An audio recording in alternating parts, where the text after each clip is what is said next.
और इस वक्त सीधे रुख करेंगे विधानसभा की कार्यवाही का, जहां पर डिप्टी सीएम केशव प्रसाद मौर्य बोल रहे हैं।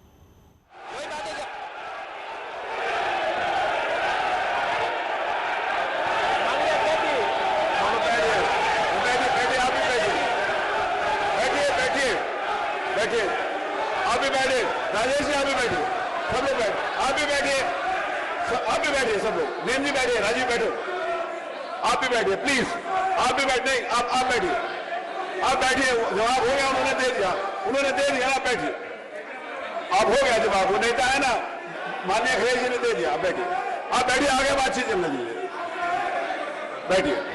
नहीं कड़वी बात अगर कही है तो कड़वी बात सुनिए भी ना, दोनों बात, आपने भी कड़वी बात कही, उन्होंने सुनी, उन्होंने कड़वी बात की, आप सुनिए, बैठिए, बैठिए मनीष जी, मनीष सिंह जी बैठिए,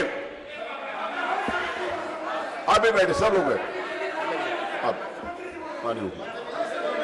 अध्यक्ष जी,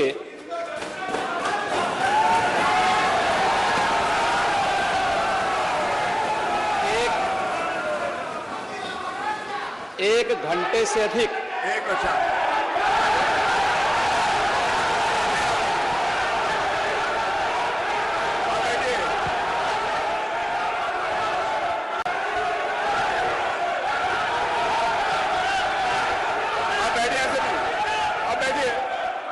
माननीय अध्यक्ष जी, नेता सदन खड़े हैं, माननीय आप अनुमति दे चुके हैं, उसके बाद ये शोर शराबा ठीक नहीं है, ये उचित बात नहीं। अध्यक्ष जी, एक घंटे से अधिक पूरा सदन माननीय नेता प्रतिपक्ष को सुनता रहा। बड़ी शालीनता के साथ उन्होंने अपनी बात कही, विपक्ष के नेता का जो दायित्व था उन्होंने अपने कर्तव्यों का निर्वहन किया, हम लोगों ने सुना। इस सदन में और सरकार के उप मुख्यमंत्री अपनी बात को रख रहे हैं, बीच में रनिंग कमेंट्री का मतलब क्या है? और दूसरा, एक सम्मानित नेता के खिलाफ असभ्य शब्दों का प्रयोग हो, तो शब्द का प्रयोग हो, ये ठीक नहीं है। और मैं बड़ी विनम्रता से कहूंगा नेता प्रतिपक्ष को कि आपको इतना उत्तेजित नहीं होना चाहिए। देखिए, सफाई की बात नहीं कर रहा हूं मैं, सवाल सफाई का नहीं है। देखिए, हम लोग भी जो विकास कार्य करा रहे हैं, या आपकी सरकार के समय जो विकास कार्य हुए होंगे, ये हमारी ड्यूटी थी। सरकार सरकार होती है और हर सरकार को अपनी उपलब्धि को कहने का अधिकार है। माननीय उप मुख्यमंत्री जी ने बिल्कुल सही कहा कि विकास, आपने कहा, आप विकास की जब चर्चा हुई तो उन्होंने जो बातें कही बिल्कुल ठीक ढंग से की थी। आपके यहां के दूसरे नेता या जब माननीय उप मुख्यमंत्री का यहां पर भाषण संपन्न होता, उसके बाद अपनी बात आप लोग कह सकते थे। लेकिन देखिए, मैं कल भी देख रहा था, कल माननीय वित्त मंत्री जब यहां पे जवाब देने के लिए खड़े हुए, उन पर जिस तरीके की भाषा का प्रयोग उस समय किया गया, आज फिर हम देख रहे हैं। देखिए, लोकतंत्र में हर सदस्य को सदन में अपनी बात रखने का पूरा अधिकार है, और अगर आप कहेंगे तो कैसे इस बात की अपेक्षा रखते हैं कि इस पार से उसका जवाब नहीं मिलेगा? पूरे एक घंटे से अधिक समय तक पूरा सदन और खासतौर पर सत्ता पक्ष से जुड़े हुए सभी मान्य सदस्यों ने आपकी बात को बहुत ध्यान से सुना। देखिए, सहमत होना ना होना अपना विषय है, नहीं सवाल दूसरा नहीं। देखिए, सवाल, देखिए सफाई भी इसी प्रदेश का हिस्सा है। अध्यक्ष महोदय, सवाल ये नहीं है, मैं सुनने को तैयार हूं। अच्छा, मुख्यमंत्री जी बोल रहे हैं, सफाई भी तो इसी प्रदेश का हिस्सा है। नहीं, सफाई, देखिए भाषा आप उसको बाद में बोल सकते हैं। देखिए, हमारी सहमति असहमति हो सकती है, देखिए हमारी असहमति असहमति हो सकती है किसी बात पर, हम बाद में इस बात को करेक्शन करा सकते हैं, लेकिन तो मैं शब्द का प्रयोग नहीं किया जाना चाहिए और किसी भी असभ्य भाषा का प्रयोग नहीं होना चाहिए। और मैं माननीय अध्यक्ष जी से अनुरोध करूंगा कि अगर इस प्रकार की शब्दावली प्रोसीडिंग का हिस्सा बन रही है, बनी है, तो कृपया उसको हटवा दें, क्योंकि ये गलत परंपरा होगी और मैसेज का देश के अंदर खराब जाएगा। हमें हमेशा इस बात को ध्यान में रखना होगा, सदन की मर्यादा का ध्यान हर हाल में बनाए रखना होगा। दूसरा, जब एक सदस्य बोल रहा हो तो सदस्य के बीच में, और खासतौर पर उप मुख्यमंत्री बोल रहे हो, तो बीच में रनिंग कमेंट्री करना, बीच में धमकी देना, ये चीजें ठीक नहीं है और मुझे लगता है सदन की मर्यादाएं इससे आहत होती हैं। कोई भी इसको नहीं स्वीकार करेगा और मैं विनम्रता से कहूंगा माननीय नेता प्रतिपक्ष को, उनका सम्मान है, वे सबसे बड़े विपक्षी दल के नेता हैं और मुझे लगता है कि इस मर्यादा की अपेक्षा केवल सत्ता पक्ष से ही न करें, विपक्ष भी उस मर्यादा का पालन करेगा तो दोनों का सम्मान बना रहेगा और यह सम्मान दोनों का बना रहे। देखिए, सहमति और सहमति लोकतंत्र की ताकत है, यह आवश्यक नहीं, हम ये नहीं कहते हमारी बात से सहमत हूं, या मैं ये भी नहीं कह सकता कि मैं आपकी बात से सहमत हूं। जब मेरी बारी आएगी, मैंने तो पूरे 1 घंटे तक आपकी बात को सुना, मेरी बारी जब मेरे दल की ओर से मेरी बारी लगाई जाएगी, मैं उस दिन अपनी बात को यहां पे रखूंगा। मैंने आपके पूरे भाषण को इसलिए सुना ही नहीं, प्रोसीडिंग मंगाऊंगा, फिर देखूंगा, उसका पूरा जवाब भी दूंगा यहां सदन पे और मैं उम्मीद करूंगा कि सभी विपक्षी नेतागण उस दिन यहां पर हमारे बात को भी सुनेंगे। लेकिन एक सरकार के वरिष्ठतम नेता में से एक और उप मुख्यमंत्री जो लगातार दूसरी बार उप मुख्यमंत्री हो रहे हैं, उनके द्वारा अपनी बात को रखा जा रहा हो, मुझे लगता है शालीनता से हमें सुनना चाहिए। अगर हमें लगता है गलत हो रहा है, देखिए बहुत सारी चीजें अगर हम भी इस बात को कहते, बहुत सारी चीजें नेता प्रतिपक्ष भी ऐसी थी जो आपत्तिजनक हो सकती थी, हमने सुना, भाई हमें जो स्वीकार करना हो वो स्वीकार करेंगे और उसका जवाब देंगे भी, लेकिन बीच में इस तरीके की उत्तेजना दिखाना उचित नहीं है। देखिए, माहौल इससे खराब होता है और अनावश्यक रूप से बाहर मैसेज खराब जाता है। हमारे बारे में टिप्पणियां होती हैं, सदन के बारे में टिप्पणी होती है, हर एक सदस्य की मर्यादा भंग होती है और सदस्य की इसका सम्मान बाहर तार तार होता है, पब्लिक में इसका मैसेज खराब होता है और इस प्रकार की शब्दावली का प्रयोग ना हो। और अगर ये तो शब्द का प्रयोग हुआ है तो मैं आपसे अनुरोध करूंगा कि कृपया इसको सदन की प्रोसीडिंग का हिस्सा कतई न बनाने दिया जाए, क्योंकि ये आने वाले समय में नजीर बनेगा। फिर यही होगा जो इससे पहले इस सदन में होता रहा है, उस चीज को हर हाल में रोकना होगा। और मैं आपसे विनम्र अनुरोध करूंगा कि ये रनिंग कमेंट्री, बीच में धमकी देना, ये चीजें बंद होनी चाहिए। अच्छा होगा कि इस चीज को धन्यवाद।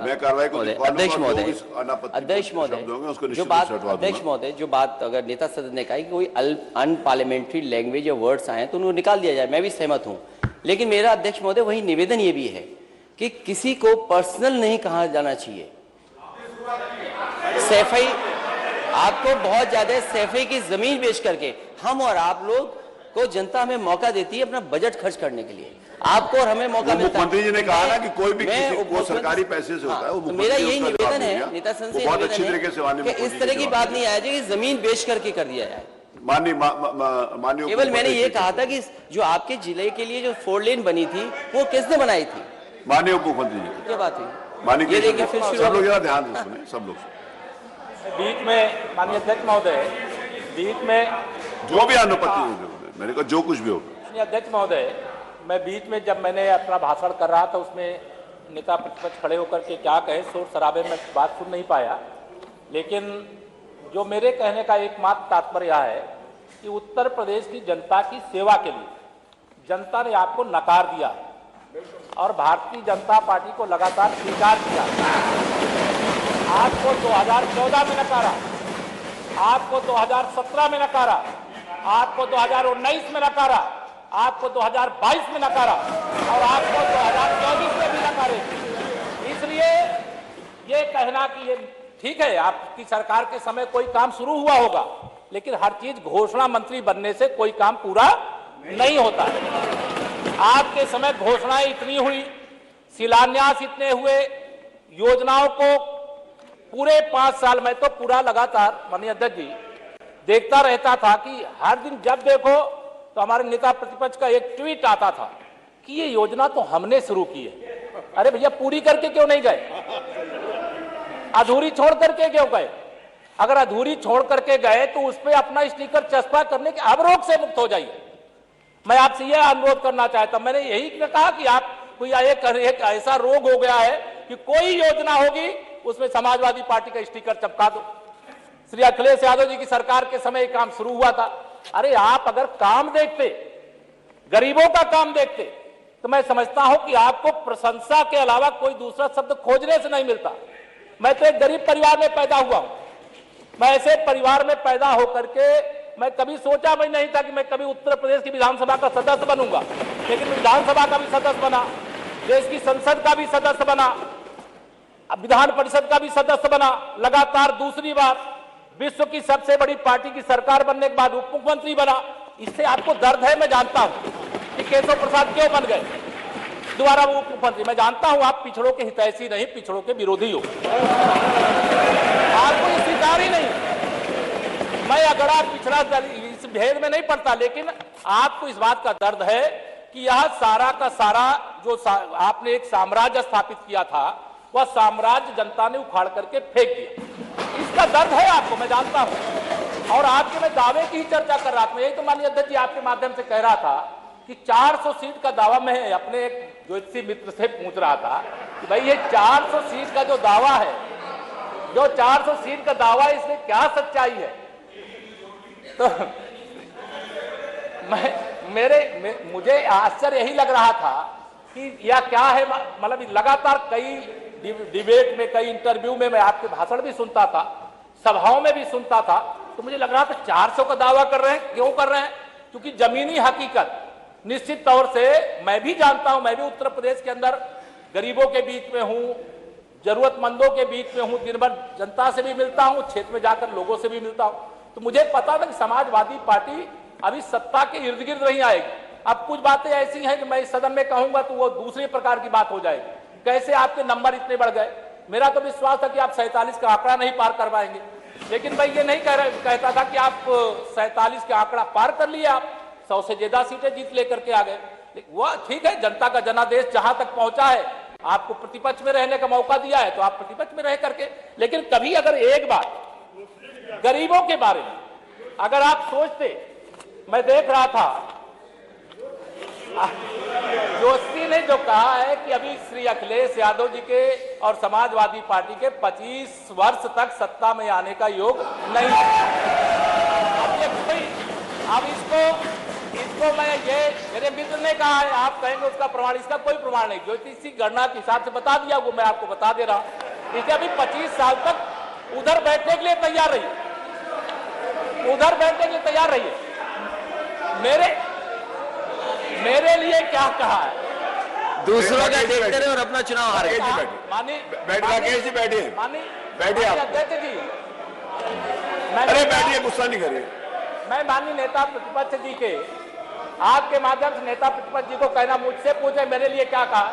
अरे आप नहीं चाहते थे केशव प्रसाद दोबारा उप मुख्यमंत्री बने, फिर उप मुख्यमंत्री बन करके बैठा हूं।